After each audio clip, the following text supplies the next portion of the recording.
Hello friends, welcome back to the channel, or if you are new here, welcome. The theme of this week has definitely been cozy. It has been freezing, it has been snowing and icing. We have lit fires and enjoyed the simple and cozy things of home. With all the chaos of the holidays, I have definitely been opting to do more simpler meals, and with the coziness and all of the cold weather outside, I am trying to do more of homey and comforting meals. I'm still also trying to simplify my grocery list, and so for this week, because we had just went through Thanksgiving last week, I wanted to keep things really simple at the grocery store. I ended up only going and getting some staples, some little things, odds and ends that I needed to finish off some meals, and then really using the week to cook through stuff that we had on hand and in the freezer. So that is also kind of the theme of the meals this week, is trying to just come together, figure out exactly what we have and what I can do with it. I have a couple of pork loins in the freezer, so we're going to be starting off with making one of those. I do intend on making the other one into like some type of taco dish, but I have not done that yet, so maybe that will be next week. We will see. But this week I am just keeping it easy, and we're going to just be searing this pork loin on the stove, and then I'll throw it in the oven to finish cooking.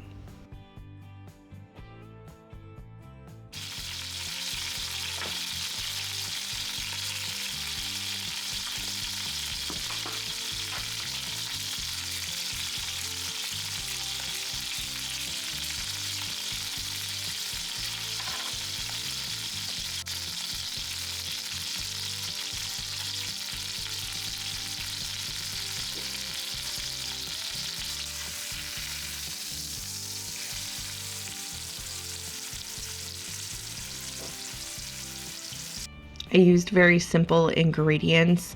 Whenever I'm searing this, there is a little bit of olive oil in the bottom of the pan, and then I did salt, pepper, and garlic powder, and that was it. I rotated it as each side cooked, and then I'm going to take it out once it's seared, and I'm going to put on some mustard to really give it that flavor. I feel like when mustard cooks, it's kind of similar for mayonnaise. I feel like they kind of take on a bit of a different personality, and it really adds flavor in different ways than what they are when they're not cooked. I'm adding in a little bit of water to the bottom of the pan to kind of deglaze the charred on stuff at the bottom, and then I'll also, whenever I am done putting the mustard on the pork, I will put it back into it. It will create kind of a gravy in the oven as it cooks. So all I did was I put on some Dijon mustard, and then you saw it was just like 2 little dollops of it, and I'm just spreading a thin layer all around the entire pork loin, and then I'm just going to put it right back in. It will finish cooking in the oven at about 350 degrees. I think I cooked mine in about 40-ish minutes, but I did check it to make sure that it was at temperature inside, and then I let it rest then for a little bit before I sliced it.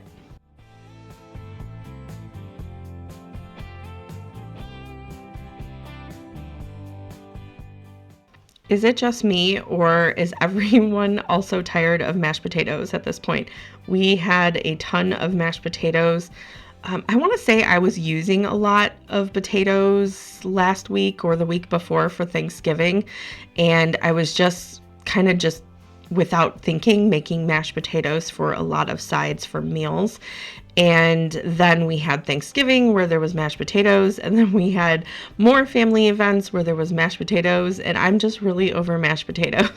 So we still have a ton of potatoes, so I'm wanting to do something with them as a side, and I kind of wanted to do something along this lines of kind of fried potatoes, but they're more like roasted. So I added a little bit of oil to the potatoes that I diced up, and usually whenever I'm frying them, I'll do them like in coins, and I'll do them a little thinner. But because I was wanting them to not necessarily be fried, I want still a little bit of a char on the outside like you get with the fried potatoes, but I don't know. I was going for something different here, and it ended up being great, but I was going for something just slightly different. So I seasoned them with salt, pepper, garlic, and I'm tossing them in the oil to make sure they're all fully coated. And then I'm going to get those going on the stove so they can get that nice char. And one thing I really love adding to these are mushrooms. My kids don't all love mushrooms. I have a couple kids that like them and a couple kids that don't. So I do add them in larger chunks just in case they want to pick them out. And I added the mushrooms right before I put the lid on the potatoes. So I like to cook them about halfway through without the lid, and that gives them that nice char. And then right before I put the lid on, I put the mushrooms in, and then that kind of softens them a little bit, and it really gives that texture that I was hoping to achieve here. So like I said, I'm just kind of tossing them around. I'll put the lid on, and then I'll let them sit and continue to cook.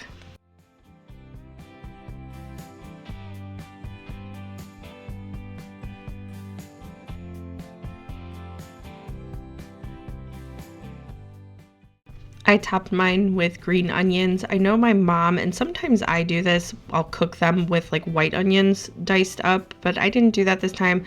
So I topped them with some green onions, and that is how they turned out. They were simply delicious. And I know my daughter, she ate some of the gravy that was from the pork loin over top of her potatoes. This was a meal that everybody enjoyed, and we really did not have very many leftovers. I think we had like 1 or 2 pieces left over, and because my husband was going to be gone all week on a job, he wasn't really doing the leftovers because it wasn't really enough for us. I ended up giving it to the dogs as a little treat. I also did serve the potatoes and the pork with some steamed green beans. It was a homey and delicious meal on these colder days.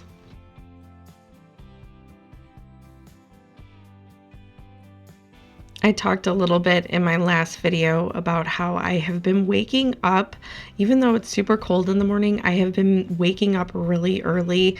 Sometimes I'm working on videos, but other times I'm just enjoying a nice cup of coffee, reading, or watching a show or something, just giving myself that alone time in the morning. I have really been enjoying it. So I am up again super early before the sun is even up, and if you know me, I will not turn on the big lights. So I'm up super early though. My husband, he travels a lot for work, and he does jobs on construction sites. So I know that sometimes when he's on these longer trips, he kind of needs some breakfast to fill him up in the morning and keep him going throughout the day. So I wanted to make him a quick breakfast sandwich before he left for work. So that is what I'm doing before I kind of have my alone time this morning.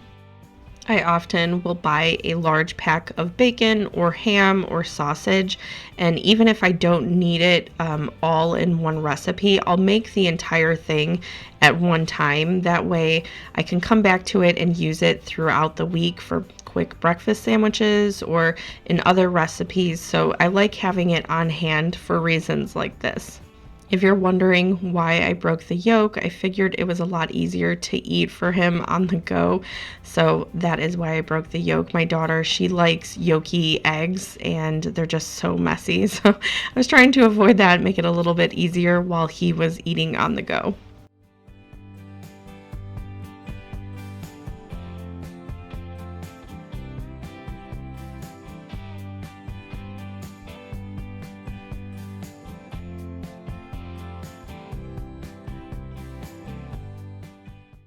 We are home all day. We homeschool, so me and the kids are usually home all day, most days, unless we have an activity or something. And usually I try to do really simple lunches and breakfast so we can get to school, get everything done that we need to get done.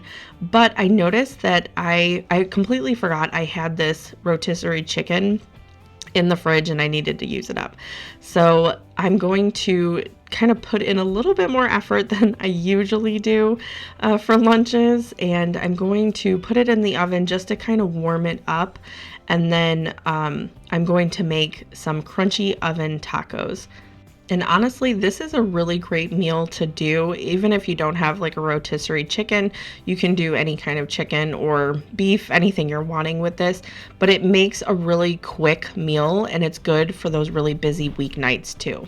I'm using some leftover turkey gravy that we had when I was making stuff. I took the bones from the turkey from Thanksgiving, and I made a bunch of different things like broth and gravy and just various things. So that is what I had there. I thought it would give it a nice little gravy, and my daughter tends to like to dip things in that. So I cooked the chicken in that, and I did put a little bit on the outside to kind of crisp up the skin as well. So I did the tacos two different ways. You'll see both ways. The first way you're seeing here is I just brushed on some oil on the bottom of the tortillas, and then I flip them over and I'm putting the toppings on. I always just do cheese and chicken or beef or whatever. You could do vegetables and various things, but I try to keep these very simple and they cook really quick that way. So I am going to put them in the oven like this, and then in a couple minutes I'll take them out and fold them, and then I'll kind of toss them a couple of times as they cook, so that way they get crunchy on the outside. So then this was the second way. I had another pan going, and first what I did was I took the 6 tortillas, I put oil on them, and then I put them in the oven. So then I took them out and then I flipped them and I'm putting on the ingredients, and I felt like this way worked a little better. I felt like they got a little bit more crunchy when I did them this way. In the end, they both come out exactly the same, but I feel like when you toast them a little bit before you put the ingredients on, it does it a little quicker. So that would probably be how I would do it next time. However, I feel like it goes a little bit, there's a little bit of time between me making these. My family loves them and devours them. These are also really great to put in the freezer, but because I have so much time in between making these, I often forget my method of doing them. So anyway, the first batch is done, so I'm kind of picking them up and plating them. We also made a couple of little sauces. I'll serve them with some of those or sour cream. Again, my daughter, she'll use the gravy if she wants, and then they just kind of dip them. You could do sliced avocados in these. It's such a variety of things, salsa, whatever you're wanting, but they kind of turn out crunchy like this. I was trying to show you, it was super hot, but I was trying to show you that it is crunchy on the outside, and then you can kind of pull them open. There's a bunch of cheese and chicken on the inside. You can load them up with whatever you're wanting, but that was it. It was a quick and easy lunch, and it makes a great dinner too.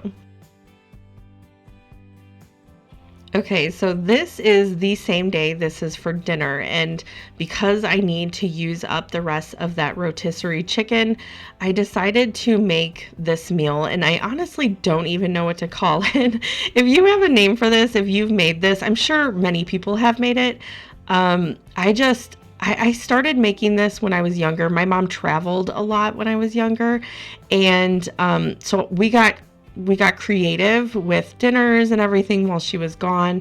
And this was one of them that we would make when we were kids and, my mom was gone. But if you have a name for this, or what do you call it if you have made something really similar, I'm curious to know. I don't even know what to call it, and I never really know how to explain it. But anyway, I decided that that was probably one of the best ways. I could use up some potatoes, I could use up the rotisserie chicken, I could use up the bacon that we needed to use the rest of, and really just kind of go through our freezer, go through our fridge, and clean it out. I did mention I don't know if I have mentioned it. We are going out of town this coming week, and it was a very unplanned trip, so it's kind of coming up on us quick, and I'm wanting to use a lot of the ingredients up in our fridge and stuff so they don't go to waste while we're gone. So that was another reason why I'm trying to really figure out how to use everything creatively. So while the bacon is in the oven, I'm dicing up a large portion of potatoes and then I'm putting them into this casserole dish. I'll add a little bit of olive oil.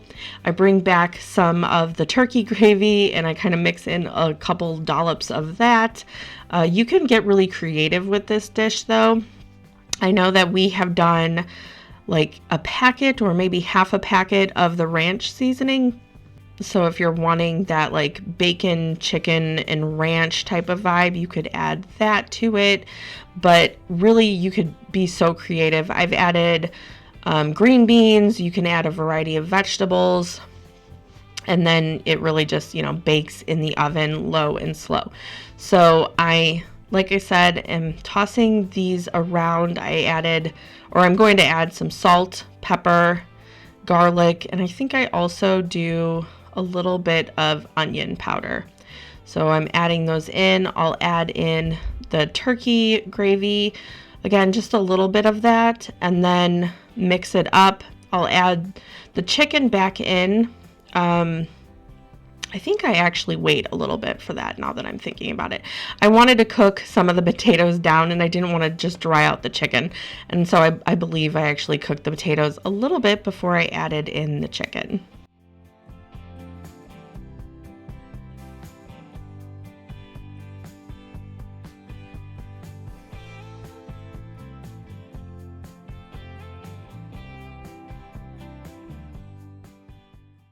While I have the potatoes starting in the oven, I'm going to dice up the chicken just in smaller pieces. It'll be a pretty much rough chop. You can, of course, be more formal about it, but I wanted just kind of smaller pieces than what I had gotten off of the bone, a little bit easier for my kids to eat. Like I said, I will save the bones and whatever is remaining in a large Ziploc, and then I put it in my freezer. Once I have enough for a large stock pot, then I will add the ends of vegetables, or really, the stuff that you usually throw away, the skins of onions, all that kind of stuff you can throw into that same bag and boil it. It makes such a wonderful broth, and I love using those compared to the store-bought. It's just like no other, the homemade broth. So I have the potatoes cooked, not all the way through, but I made sure that I cooked them a little bit more ahead of time. And I'm just making sure that I'm getting them off the side so they don't, burn on the side. And then I'll stir in the chicken and the bacon. I'll top it with cheese. Again, you can add in a variety of vegetables if you're wanting. This recipe is so versatile, you can really make it your own.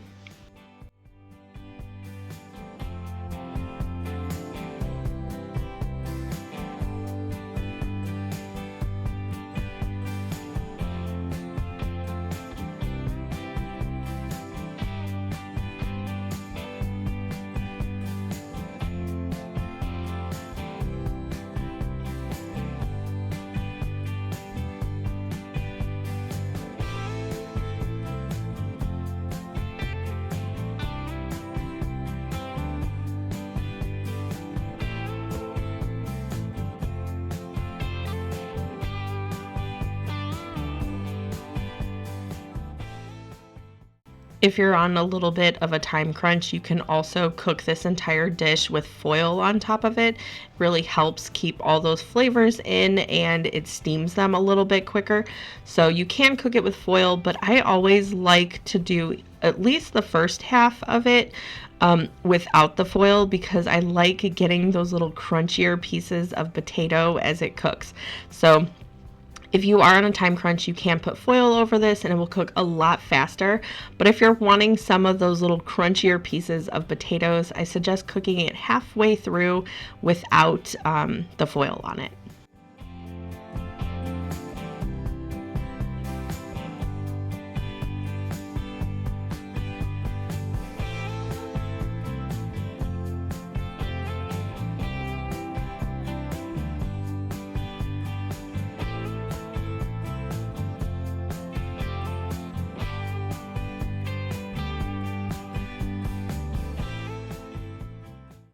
Again, this is nothing fancy, but it is a delicious meal, something that I have been making since I was really young, and it always is a crowd pleaser. It's very simple, but everybody always enjoys it.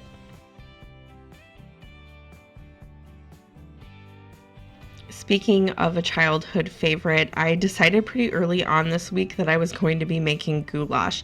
I know I have made this on my channel a bunch of times, but this was, if you asked me when I was a child what my favorite food was, I would have told you goulash. My family's recipe that has been passed on for generations is so super simple, but it has always been one of my absolute favorites. I bought the ingredients a while back for this, so I've kind of had tomato juice and stuff sitting in my pantry, and I just never had made it. I kept putting it off. So I decided this is the perfect time. It is so cold outside. I wanted a nice pot of goulash going, and something about, like, whenever I'm sick, that is always what I crave. It is like my ultimate comfort. I think because I always had it growing up, it reminds me of my childhood. It gives me that comfort feeling, and this is always what I go to.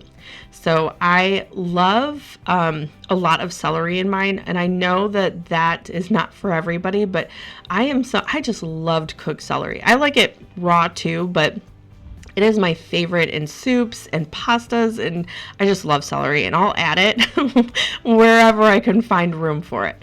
So I have 1.5 pounds of ground beef left in my freezer, so that is what I'm using. I have that going in this pan. I diced up some onions, I put that in, and then I'm adding about 3 or 4 ribs of celery. Like I said, I will put in as much as I can get away with. My kids don't love it, but they know that I love it, so they don't really give me a hard time about it.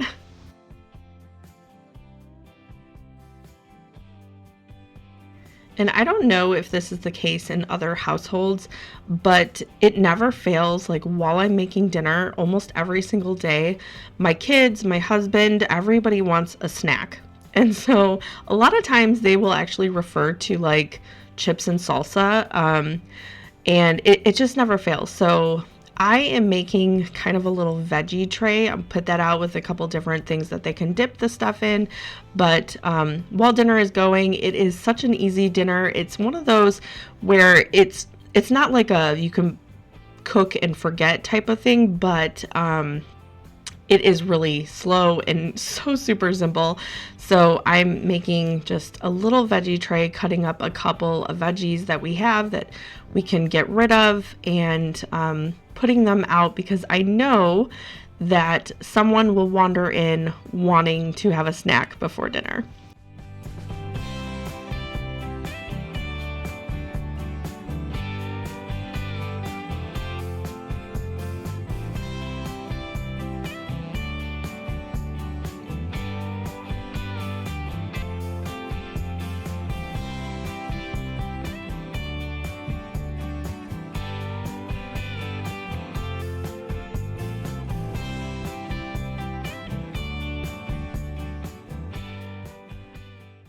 This is another dish that we keep extremely simple.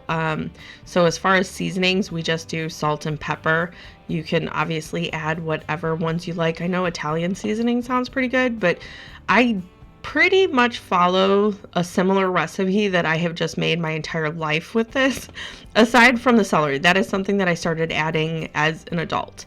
But it's just salt and pepper. If there's a little bit too much salt to kind of cut that, you could add a little bit of sugar, but usually that's not really necessary, and I don't often add it. Like I said, I have made this recipe various times on my channel, and I always learn how very different goulash looks around the world, and I'm so curious what you have in your goulash. How does it look different? I always love hearing the different variations because it gives me ideas on things that I can do to my own. We often use a can of tomato paste in this recipe, but I didn't have any on hand, so instead I'm adding in a can of diced tomatoes, and just kind of mixing that into the meat mixture. And then I also have a pot of water going. for the noodles, which kind of a funny thing, but I am going to be using the noodles from these mac and cheese boxes because I started the water, it was boiling, everything. I'm talking to my daughter, and then mid-sentence, I realized, oh my gosh, I don't even have noodles in our pantry. And so I'm like, oh man, what can I do? And she's like, well, maybe you could use rice. And then sure enough, I always keep the mac and cheese. We always usually have some type of mac and cheese. We also have various things that you just keep in your pantry for a rainy day, or, a situation like this where you are making a whole pot of goulash and right when it's almost done, you realize you have no noodles. So I use the noodles and then I put the cheese sauce back in the pantry, and I'll just, buy noodles at the store and use that later on. But this time I was so glad that I do that. But anyway, so that is what we used. We used the noodles. I added in about 3/4 of a large can of the tomato juice, and this is how it turned out. It is always one of my favorites, and if you are a 90s child, you probably know what I'm talking about, but I always serve it with bread and butter. That is always what my mom did, and it just is something that it completes the meal. They go together.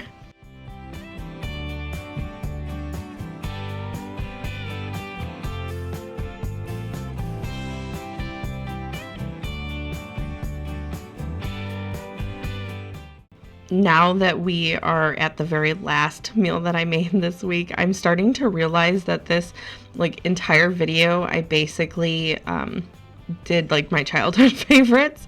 So it's just kind of funny. I'm just now realizing that all week we did my comfort foods when I was a kid. Anyway, so we are going to be making a lasagna, and this is my mom's lasagna. She's kind of known for this. And if it looks familiar, I did have a good portion of this. I cut out some, so there is a little bit more footage of it in this video than there was in my last one, but if it looks familiar, that's where it's from. My mom, I said she was known for this. This is one of my favorite things that she makes, and it's so simple, but it's the best. Her lasagna, she adds in vegetables that are not traditionally in lasagnas, and that is probably one of my favorite parts. So anyway, I have some ground beef going in the skillet. I'm going to get that cooking. I'm going to put in half of a diced onion, and then we'll add in the sauce. And I think that was the only difference. I noted this in my last video, that the only difference that I felt between my lasagna and hers was we were using different sauce. I used whatever I had on hand, which was just the traditional sauce, the Hunt's brand, and I'm not sure which sauce she uses, but it might be Prego. I'm not really sure, but either way, she uses a different sauce, and although mine was very good, it was slightly different than the one my mom makes. So I'm going to have to figure out what sauce she uses so I can officially have that one. As I've grown up and cooked with my mom's recipes, I've slowly started to realize that those simple recipes that our moms made back in the day, they really are the comfort meals that you have as an adult. At least mine are. That's the case for me, and I know it is for my brother too. He always, whenever he sees her, he always asks her to make tuna casserole. She always made tuna casserole growing up, and that is one of his favorites that he asks every single time he sees her to make for him. So it's just kind of funny, and I hope that my kids, when they grow up and they're adults, that they have the meals that I have always made as their comfort meals. It's just, I don't know, they always give that homey feeling, and I hope that that also carries on. I don't know if it's for all adults or if it's just for me and my family, but I definitely know that my mom's meals from when I was a kid, they bring me so much comfort and joy now as an adult. So the veggies that my mom always uses are the zucchini and squash. She always chops those up into thin-ish slices, and then she'll layer them into her lasagna. Like I said, they're not usually traditional, but those they add something, and it's something that I have come to really, really love and hope for whenever I get a lasagna. So I'm adding in a little bit of sauce. I added in a little bit of water just to finish off the sauce in the can. And then I'm going to start assembling the lasagna. Now, I bought the noodles that they're like, you just put them in. You don't have to cook them beforehand. And I don't think my mom does that. I'm not really sure. And I have never done that before. So it was a little weird to me, honestly. And I was worried the whole time that they weren't going to work. And I know that that's literally the whole purpose. But for me, the whole time, I'm just like, oh man, I hope that they're not crunchy when they come out. So I really, really made sure that there was plenty of sauce around each of the layers of noodles that I did. So I have sauce in the bottom of the pan. I did a layer of the noodles, and then I'm going to add on more sauce because I was paranoid about the sauce. And then I will add in a layer of zucchini or squash, and I just kind of alternate them. You can probably do them in the same layer. I think my mom does. But another thing she does not do is she does not use ricotta or cottage cheese, which I kind of like that sometimes too. I don't mind them necessarily in lasagnas, but like I said, hers is my favorite. And I know sometimes my kids don't like ricotta or cottage cheese, so having that out, it adds a nice little difference, I feel like. So anyway, I did a layer of the squash. I added cheese on top, and then I'm going to go ahead and add more noodles, and I just kind of layer it until the dish is completely full.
And what is a lasagna without more cheese? So I did top more cheese on the top. I also like to have it kind of broil the last few minutes that it's in the oven, so I usually will do that. My mom always likes to serve her lasagna with garlic bread. I always love a really good side salad though with pasta, pretty much of any kind, so I usually will serve a big side salad with my lasagna. But anyway, that's all I have for you today. Thank you so much for hanging out with me. I hope that you enjoyed some of the cozier meals that I had from my childhood. I hope that you have a wonderful rest of your day, and I'll see you in the next one. Bye!